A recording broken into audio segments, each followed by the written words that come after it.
America's #1 source for independent talk radio for over a decade. We are the GCN Radio Network.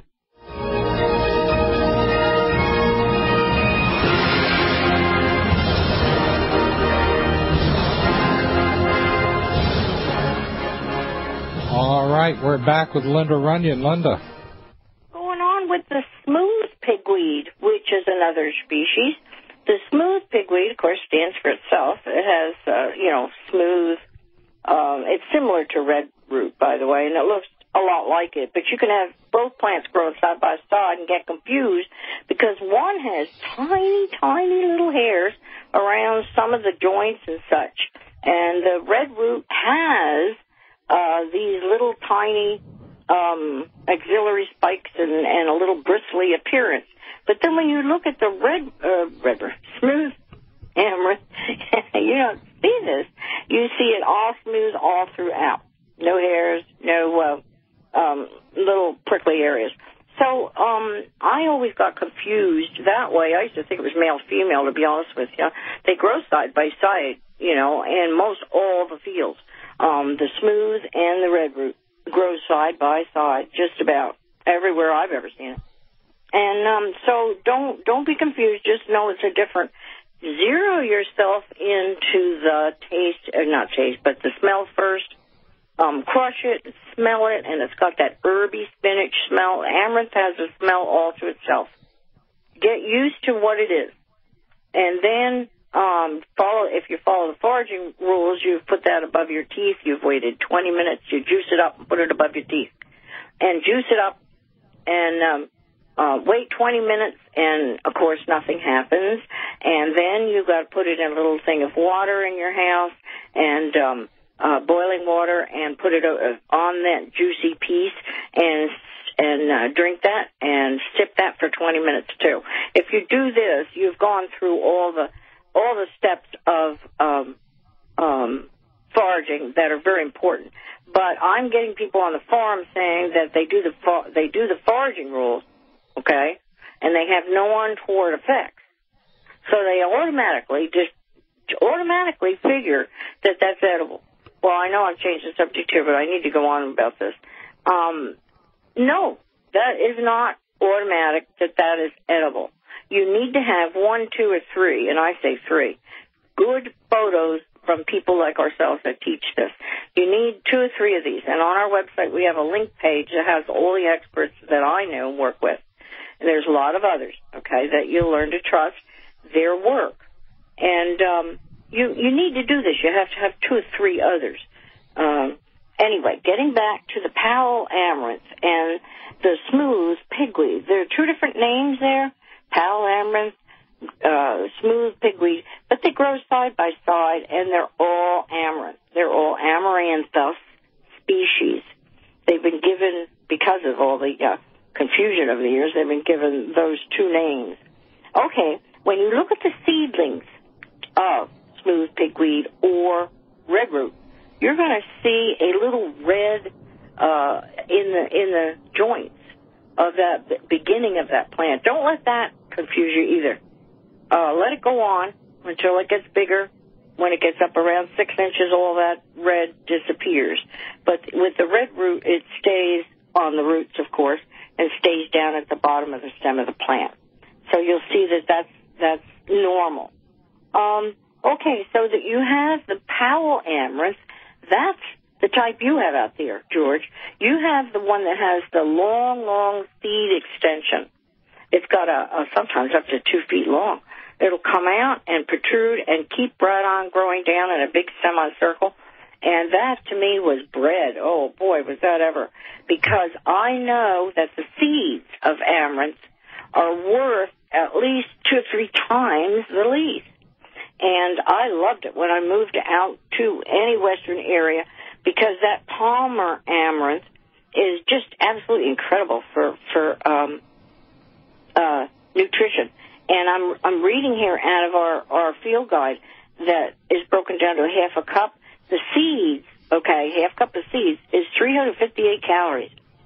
So then in itself, there's something you can walk in a health food shop and buy amaranth seeds. They're 12.9 grams of protein. There's 65 grams, 65.1 of carbs. So that makes a half a cup of seed a lot of meals. That's the way I'm looking at it. In survival, it's worth it to go get some amaranth seeds, as many as you'd like to store. And they will store very well in glass, okay? And in niacin, it's 1,000 units. I mean, it's just incredible what the seed holds. And that's why Henry Urist, an old friend from years back, started the Amaranth Company. The Amaranth Company that made the muffins and the amaranth flour and all that. Because this plant is extremely high in nutrition. So I would say start with it in your identification. And you may have any one of these 6 types right there under your feet. So going on to the Powell Amaranth, red root amaranth that we were just talking about. And then you have the spiny amaranth.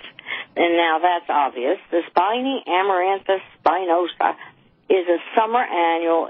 It's erect with branching stems and terminal spikes. It looks just like red root, except that, of course, it has these little spines on the sections of leaves and seeds.